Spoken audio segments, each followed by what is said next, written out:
catalytic, the most important. The minister from South Africa mentioned that as well. So we got a $20 million grant facility to do just that. And believe it or not, that $20 million ended up mobilizing about $1 billion in a blended way, because it was sort of the right instrument. 20 million in equity grant facility. Literally, we developed the first utility scale solar in Rwanda, projects in West Africa. It was nimble, it was fast, but that dried up. When that facility dried up, basically, they couldn't do that anymore. And I think what we need to do more is institutionalize that. How do you, not just institutionalize it, but how do you embed that in the private sector so that when a new administration or government changes, those things don't end? I think I might just say, I think it's clear that early stage, risk tolerant, nimble, committed capital to develop and build projects at scale is what we really need at this moment. The private sector sort of typically, as a mandate, thinks about sort of maximizing your returns, minimizing your risks, right? And when you think about it more in the context of, Africa, unfortunately, a few of the speakers today have already talked about that. It's quite exaggerated. There are real risks. And when you're thinking about new technologies in climate, in emerging markets, in Africa, it usually limits the private sector's role to participate. So to literally answer your question in a nutshell, I think what's really missing is enough risk-tolerant capital going to back projects at the very early stage. What you're seeing, I think, in Kenya, Nigeria, in the fintech sector, right, where you have a lot of investors coming in at the early stage, we need that for climate, but at a much, much more accelerated levels. Where, if I could be simple, if a total project cost is $100, is that really initial $5 coming in at the right time that really unlocks that 95? And that's what we need more of. Mimi, thank you for being so specific. And if you will allow me, Minister Jørgensen, it sounds like there are countries who don't have the same level of ambition. And how does that make you feel when you hear that there are good programs and then they get sort of undone? Is there a way to institutionalize that leadership, like Mimi said?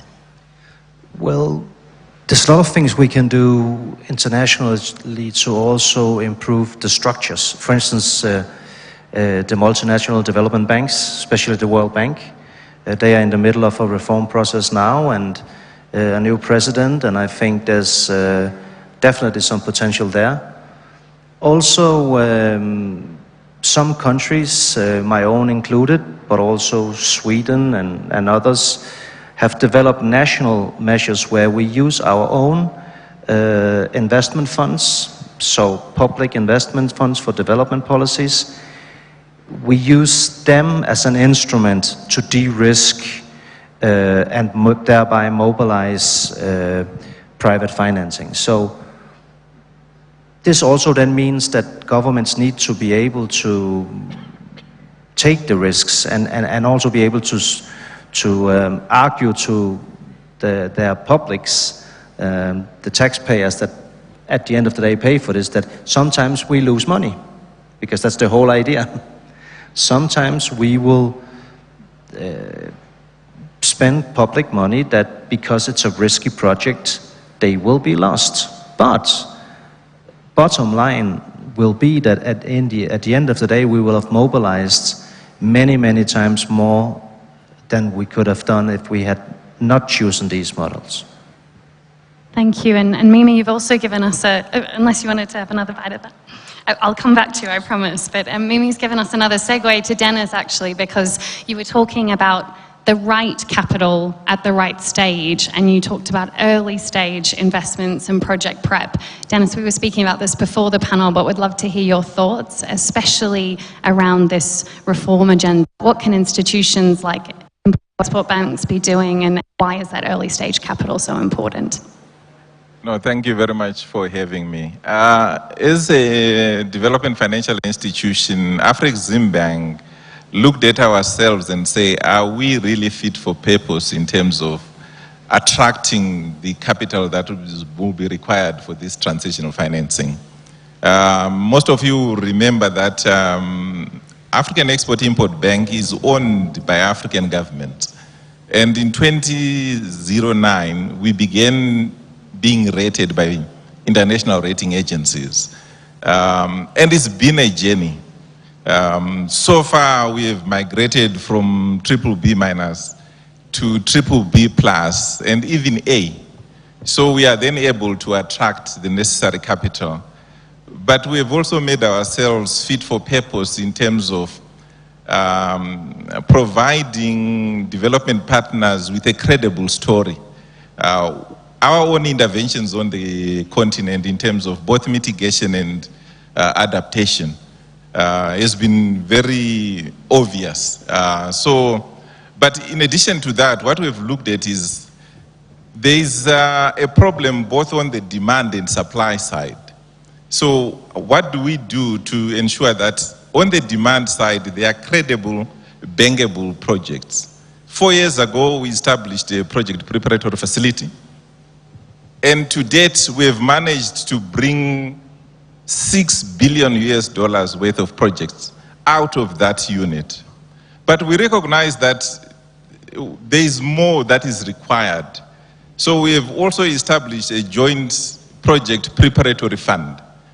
We have now attracted 8 other institutions to come to the party so that we can provide this early stage capital that is required. But in addition to that, we established a fund for export development to provide equity capital in order to tackle this as well. So that will complement our debt financing that we provide, but we also provide guarantees and insurance products to de-risk projects so that the private sector can come in and complement the public sector in providing additional funding. And you mentioned fit for purpose and instruments which can help the private sector. I know we've got private equity coming up on the next panel, but Mimi, does that resonate? Are these products really what the private sector needs? I know you've been on both sides and interested in your reflections. Yeah, sure. Maybe I'll talk a little bit about what I'm doing currently. I think at 3 Cairns Group and at Allied Climate Partners, we are, working to expand and scale bankable projects for climate, and we're doing it in a blended finance way, specifically by providing first loss junior equity to create specific investment mandate for private investment across Africa. And the idea is really to de-risk for private investors and late-stage capital investors, including DFIs. I mean, the DFIs, development finance institutions, commercial investors, come in after things are de-risked. And as everybody knows, when things go to financial close, everybody's interested in financing the projects. And so alongside our partners at Sea Change Foundation and other major philanthropic capital, we're actually raising $235 million in philanthropy to go towards that, and we've got major commitments from quite a few people, and which we hope will be matched by about 600 million. That 235 million will be matched by about 600 million from mostly development finance institutions, which I think are still the institutions to a large degree investing across the continent. So I think that will catalyze, billions probably in assets across the continent. So. It sounds like you're answering some of Minister Creasy's questions of where does that money come from? You've mentioned philanthropy and DFIs, and Minister, I'll come back to you shortly, but I just wanted to focus on another challenge that we've heard a lot about this morning. Yes, the early stage project development piece and the first loss, but also currency. Now, Ruud, I know what TCX is, but I don't know if this room knows what TCX is. It's a fun acronym, and in the climate space, we know we live in acronym land. So why do you exist? What is TCX? Tell us about how it tackles that critical and pervasive challenge of currency risk. Well, very happy to do so. Thank you very much for having me. I've been hearing de-risking and currency risk also from Alain several times.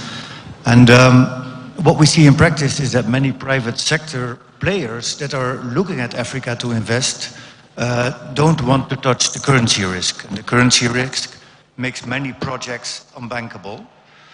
So their key way to de-risk or to manage currency risk is simply not to invest. That's a way of risk management. You don't take the risk.